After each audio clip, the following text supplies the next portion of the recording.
నమస్తే. 2025 మాస ఫలితాల్లో మే మాసంలో సింహరాశి వారి ఫలితాలు ఏ రకంగా ఉన్నాయో తెలుసుకుందాం.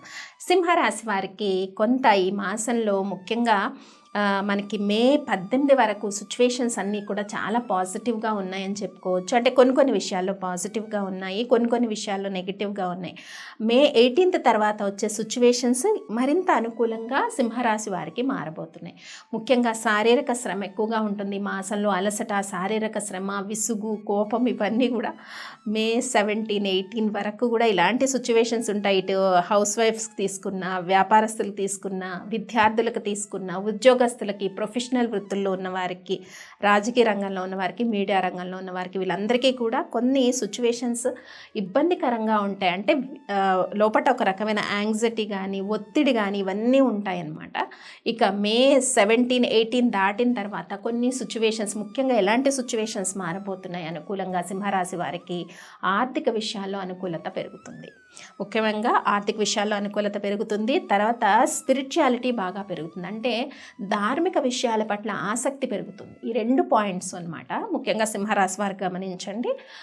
మే 18 తర్వాత ధార్మిక విషయాల పట్ల ఆసక్తి పెరగడంతో పాటు ఆర్థిక పరిస్థితులు పెరుగుతాయి. ఈ మాసంలో సింహరాశి వారికి అనారోగ్య సమస్యలు అనేవి తక్కువగా ఉంటాయి. ఆరోగ్యం చక్కగా ఉంటుందన్నమాట. ఇటు గృహిణులకు తీసుకున్న, చిన్నపిల్లలకి తీసుకున్న, వ్యాపారస్తులకు తీసుకున్న, ఉద్యోగస్తులకు తీసుకున్న అన్ని రంగాల వాళ్ళకి కూడా అనుకూలంగా ఆరోగ్యం ఉండబోతోంది. First point. ఆర్థిక విషయాల్లో ఇంప్రూవ్మెంట్ స్టేజ్ కనపడుతుంది. అలాగే నిరుద్యోగులు కూడా ఉద్యోగ అవకాశాలు మే 21 తర్వాత కొన్ని ఉద్యోగ అవకాశాలు కనిపిస్తున్నాయి. ఇటు వివాహం కాని యువకులు ఎవరైతే ఉంటారో వాళ్ళకి మ్యారేజ్ అలయన్స్ అన్నీ కూడా మే 22 తర్వాత కొన్ని అలయన్స్ మాటల వరకు వచ్చే సిచ్యువేషన్స్ కనిపిస్తున్నాయి. సంతానం కోరుకున్న దంపతులకి వీళ్ళందరికీ కూడా కొన్ని శుభవార్తలు ఉండే సిచ్యువేషన్స్ ఉన్నాయన్నమాట.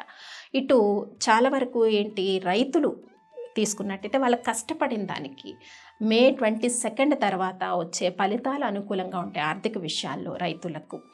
ఇక అందరికీ కూడా అంటే ప్రొఫెషనల్ వృత్తుల్లో ఉన్న వారికి కూడా మంచి పేరు, పనికి తగ్గట్టు గుర్తింపు, వర్క్కి తగ్గ ఇంపార్టెన్స్ ఇవన్నీ కూడా పెరిగే సిచ్యువేషన్స్ ఉన్నాయి. ఏది ఏమైనా కొన్ని విషయాల్లో మీరు జాగ్రత్త తీసుకోవాలి. లేనిపోని విషయాల్లో కలగజేసుకోవటం కానీ, కొంత చికాకు, ఇబ్బందులు, తర్వాత కొన్ని యాక్టివిటీస్ ఉంటాయి మీకు తెలియకుండానే అది ఇల్లీగల్గా యాక్టివిటీస్ ఏదైనా ఎవరైనా కావాలని మిమ్మల్ని దాంట్లో ఇరికించినా, దాంట్లో వెళ్ళినా కూడా ఇబ్బందులకు గురవుతారు. ముఖ్యంగా సింహరాశి వారి పాయింట్ గుర్తుపెట్టుకోండి. ఒక్కోసారి తెలియకుండానే ఎవరికో సాయం చేయబోయి ఇరుక్కునే సిచ్యువేషన్స్ ఉంటాయి. అది చేస్తున్న ట్రాన్సాక్షన్ అంటే మాట సాయం చేసినా, మీరు మనీ సాయం చేసినా ఆ ట్రాన్సాక్షన్ ఏంటి అని 1-2 సార్లు మీరు చూసుకోవాల్సిన పరిస్థితి ఉంది. ఇలా చూసుకోకపోతే మీకు ఏదైతే అది అధర్మంగా ఉండే ట్రాన్సాక్షన్ ఏదైనా ఎదుటివారి యొక్క కర్మ ఫలితాలు మీకు ఎక్కువగా అప్లై అయ్యే సిచ్యువేషన్ సింహరాశి వారికి కనిపిస్తుంది.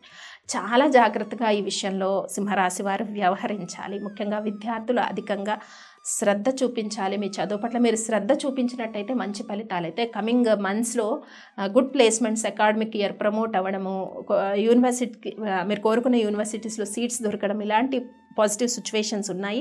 ఇంకా శత్రువుల పైన కూడా ఆధిపత్యము మే లాస్ట్ వీక్లో చక్కగా ఉందన్నమాట. కోర్టు కేసులు, శత్రువుల పైన ఆధిపత్యము, స్పెక్యులేషన్ వ్యాపారం ఇవన్నీ కూడా అనుకూలంగా ఉన్నాయి. కాబట్టి ముఖ్యంగా చేసుకోవాల్సిన పరిహారాల్లో చాలా వరకు దశరథ ప్రోక్త శని శ్లోకం అని ఉంటుంది. సింహరాశి వారు అది పఠించుకుంటే చక్కగా ఉపశమనం ఉంటుంది ఈ మాసంలో. అలాగే శనివారం రోజు వెంకటేశ్వర అష్టోత్తరము, గోవింద నామాలను వినటం వల్ల కూడా మంచి శుభం కలిగే సిచ్యువేషన్స్ అయితే కనిపిస్తున్నాయి. చేసుకోవాల్సిన పరిహారాలు అందరూ తెలుసుకున్నారు కదా, అవన్నీ మీరు పాటించేయండి. స్వస్తి.